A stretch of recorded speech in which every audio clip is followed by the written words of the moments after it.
Hello guys, this is Linas Lima Yankee 2 Hotel.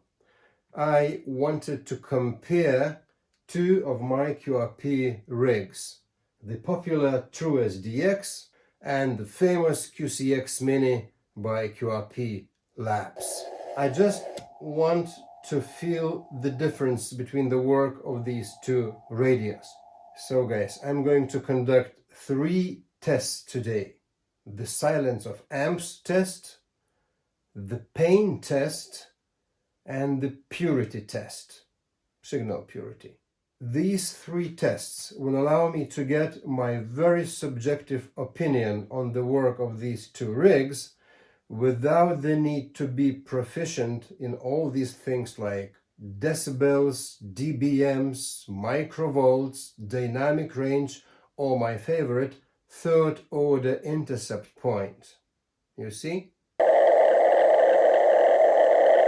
For the first test, you only need to listen to both receivers with no antenna connected to either. Both radios are fed off the lithium-ion battery pack, 12.6 volts, and both radios are connected to one Bluetooth speaker. And there's a switch which helps to switch either radio 1 or the radio 2 to the external speaker. Both radios, QCX-mini and uSDX, were on CW mode, 200 Hz of filter with the AGC off. In this way, we have an equal conditions for both radios. So now we have radio number 2, the QCX-mini, connected to the speaker. And we hear at the maximum of the volume, we have very, very little sound. Just a hush. Let's switch to the true SDX, radio number 1 in this case.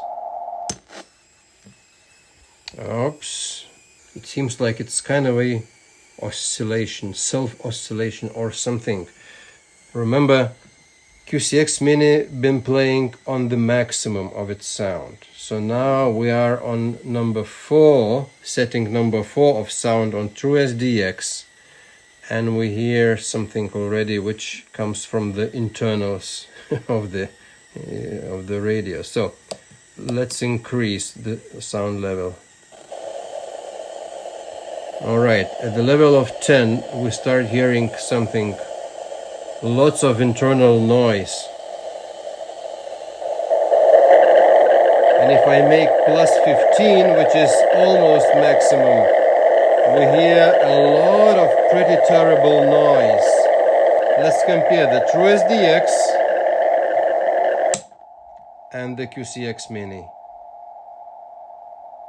Nice, smooth, quiet. And uSDX. Oh my god. One more thing in the silence test is, what do you want to know about your receiver while tuning without the antenna connected? So what can you hear? Basically, the best if you hear nothing, just the hum and hush. In this QCX, let's tune and see. Nothing except of some clicks. When I move the tuning knob, the encoder emits some clicks which are audible, not very annoyingly, but still a little bit audible. Now let's switch to the uSDX. Oh yeah, we hear lots of hum. Now we tune. What's this? Birdie. What's this? Another birdie.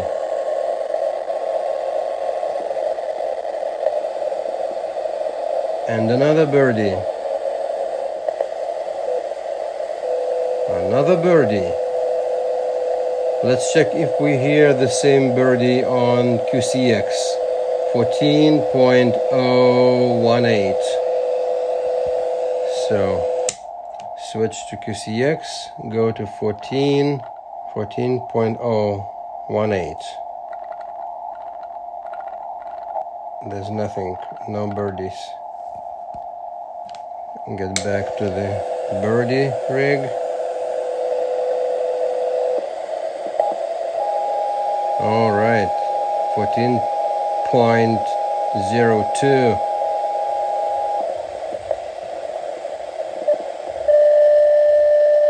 14.030. Seems like lots of birdies. I don't know, maybe it's my copy of my kit is a unique one. Probably the rest, thousands of true SDXs in the market, they are pretty quiet. Please leave a message, please leave a comment in the comment sections. How's your true SDX behaving? Do you hear birdies without the antenna connected to it and when you tune around the bands? This guy full of birdies, this guy is silent, no birdies. Alright, so what I've done now, I've connected the Tiny SA to the QCX-mini radio. And Tiny SA is in the mode of switch to low out. It means low frequency output is on. And so now we see the low output screen. And here we need to choose the frequency which the signal generator is gonna transmit on. And now the level is -7 dBm. We don't need such a strong signal, so we put a level at the level of, let's say, well, S9. S9, signal level of S9, it corresponds to -73 dBm. Let's go to 14.30. When we switch the low output on at the level of S9. So it's normal signal on the ear, S9. So this would sound like this. All right. All right. So we have a very, very nice and strong reception. So now let's move on to True SDX. On Tiny SA we have the level of -33 dBm plus 40 dB external attenuator. So all in all we have the same -73 dBm level, which corresponds to the level of S9. So normal, strong signal. All right. We hear pretty clean, very loud signal from True SDX. Let's switch it off. The signal was pretty loud and the internal hum was covered by the strength of the signal. The second part of the silence of amps test is to learn how weak a signal this radio can receive. We see that -73 dBm is signal S9. We need an extra attenuator for that, and here it is. It's a 40 dB 10 watt attenuator. Very good thing. There's a link in the description if you are interested in this. We are going to use this attenuator also in the last test, in the signal purity test. But now we use it to attenuate the signal from the Tiny SA to the radio. And so we have -73 dBm level established as a level S9. So we have plus 40 dB attenuation on top of that. So we have the overall signal -113 dBm. That's a pretty weak signal. This is really weak signal. I'm not sure if we're gonna hear it, but so let's try. Now it's on. Okay, while tuning, I think I can hear something. So let's try switch on and off the signal. Okay, now it's off. Now it's on. I can hear it. Let's add another 3 dBs. Yeah, it's still very audible, very, very weak. Well, it would be something like signal level of S1 probably, the minus 116 dBm on uSDX. Will we hear anything due to the pretty high internal hum from the radio? All right, at the level of plus 12. Do we hear anything better? Now it's on. I can hear something, but well, it's so covered by the internal noise of the true SDX that basically when you know there's a signal and you listen to it knowing it's there, you can hear it. But if it would be a DX station, I doubt I would recover it from under the radio noise. So, but for the strongest signals, I think it's no problem. The internal hum is covered anyway by the hum from the air. If not to take into account the strong internal hum, then it's a pretty sensitive transceiver. But just QCX-mini, it's way much quieter. So guys, if you're in the QRP business for many years, you've been in this situation like this for many times. So it's like you're listening to a weak station, or you try to break through a pile-up of strong stations to work a DX station, whatever. And you're listening to a weak station and suddenly some other big elephant station comes, not even on your frequency, somewhere away from your frequency, maybe 5, 10, 20, 40, maybe 100 kilohertz away from your frequency. And then suddenly your receiver stops actually receiving a weak station and you just, hear something, but not the weak station. That's a pain. And that's why the second test I'm conducting today is a pain test. To recreate this dramatic situation on the ear for the test number 2, we're gonna need the tiny SA signal generator put onto the 14.06 megahertz, the QRP frequency, at the level minus 51 dBm plus 40 dB attenuators. So all in all, it's minus 91 dBm, which corresponds to the S level of S6, I would say. Signal like this. Yeah, you see? Now it's received by the QCX-mini. Then we need the offending station, the elephant station signal. The elephant station today is my Nano VNA, which got a very interesting and useful feature called CW frequency. Choosing this CW frequency, you can make it generate the frequency you choose. So I've chosen the frequency 100 kilohertz away from the QRP frequency, which is 14.160, 100 kilohertz up the band. So, and the level is really terrible, minus 10 dBm. Minus 10, it means like S9 plus 60 dB of a signal. To combine the station signal and the offending signal, we need the RF splitter combiner. That's my candy box. And we have the splitter combiner inside. It's a resistive splitter combiner. So you can see the schematics, the very popular Delta schematics. and it's all 50 ohms. All the system is 50 ohms. This 50 ohms, this 50 ohms, everything here is 50 ohms. So, and the splitter combiner also is 50 ohms network. So when it's in the splitter's role, it splits, you know, it splits equally and nicely one RF line into two. And in the combiner regime, it combines two lines from tiny SA and from nano VNA, you know, combines them nicely, two signals, but, you know, into one cable.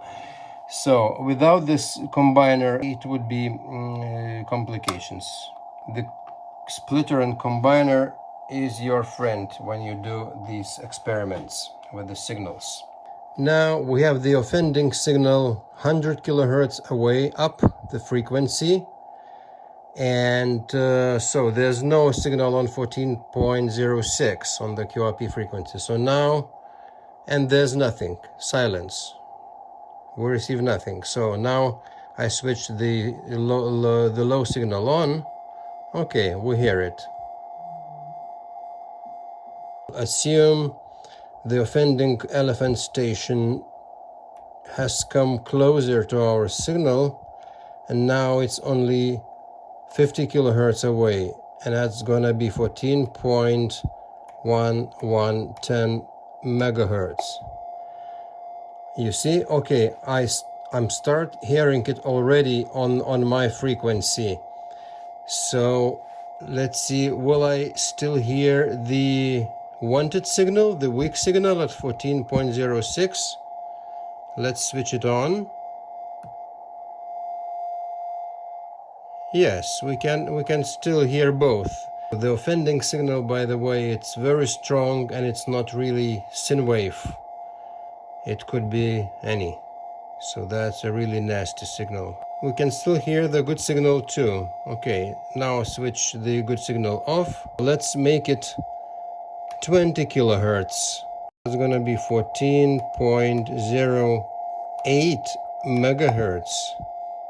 It's audible pretty good without the good signal. So now, where's our good signal? Can we still hear the good signal? Okay.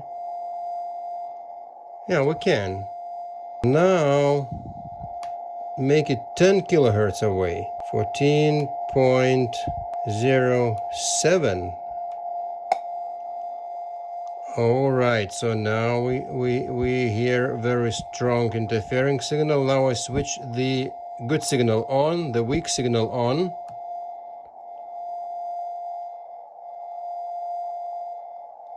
Yeah, we can still hear, but it's very interfered. So QCX-mini is coping pretty well with the offending big signals. Now the true SDX. Okay, we hear the hum from the true SDX. Now I'm switching the weak signal at 14.06 megahertz on. And that's how we hear it on the true SDX. Pretty loud reception.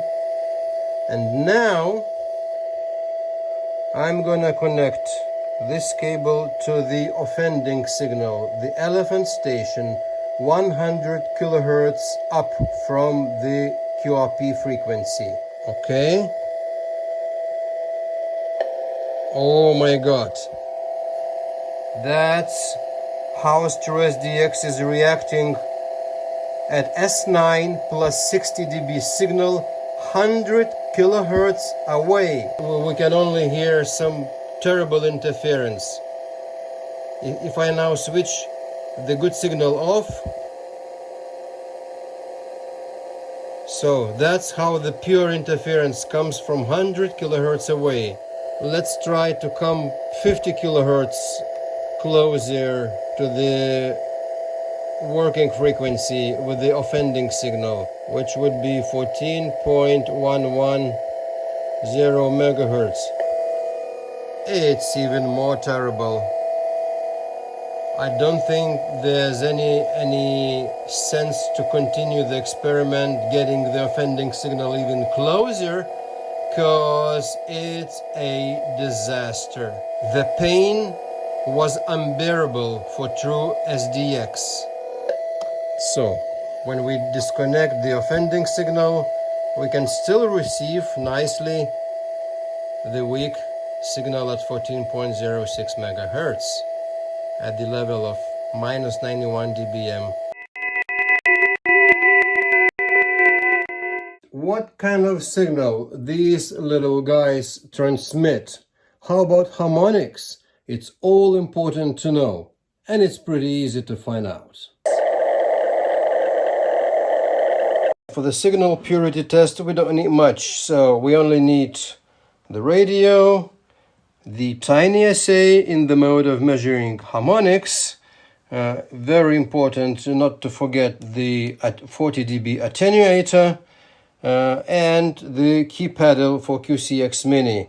The TrueSDX has got its own button which serves, as a CW key, which is very convenient. Push the pedal now and start transmitting. Okay, we transmit now. We see two signals only. The fundamental being at 37.4 dBm, which is roughly a little bit more than 5 watts, and the second harmonic being at the level comparing with the fundamental frequency, it's being at minus 58.5 dB, much better than it should be. Should be minus 40, and we have minus 60 actually dBs. So very clean signal, I would say, absolutely with the requirements of any country. And now, ladies and gentlemen, the moment of truth for TrueSDX. We push PDT and see. All right, we see not even one, but we see 3 harmonics. But these are not terrible. The second harmonic being basically the second and the third harmonic all being better than 60 dB, better than minus 60 dB compared to the fundamental. So here's the fundamental harmonic at the level of 36.23 dBm, which is a little bit more than 4 watts output, which is true. And we see 1, 2, second, third, and fourth harmonics even at the level of minus 61, minus 62 dB. So that's okay. I think that's pretty acceptable. All right, guys, wrapping up quickly. So the test number 1 showed that the QCX-mini is a very quiet radio, and TrueSDX has got a lot of noise in its hardware and software, in its design. Lots of birdies, noise, and hum. Maybe that's not a huge problem when you listen to the stations on the air, because it's even more signal in the receiver, but still, this is noisy, this is quiet. The test number 2, the pain test, showed that the front end of the receiver of the TrueSDX is a disaster. You can only listen to the very quiet air, to the in the very friendly environment, when there's no strong stations around you, then you probably can hear very nicely, because the sensitivity of the radio is good.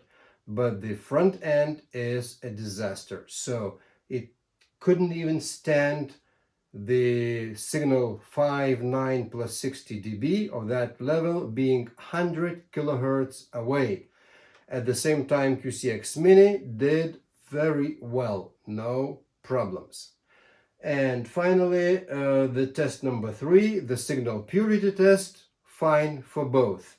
It's totally legal to work with such a specs of the radio. These experiments and these tests were totally subjective, and they only express and displays my own opinion and my own findings about my own radios. Your mileage may vary, and I'd love to hear comments and response from you about your experience, if you've done anything, similar what I've done today with 2 of these my radios. So please leave your messages.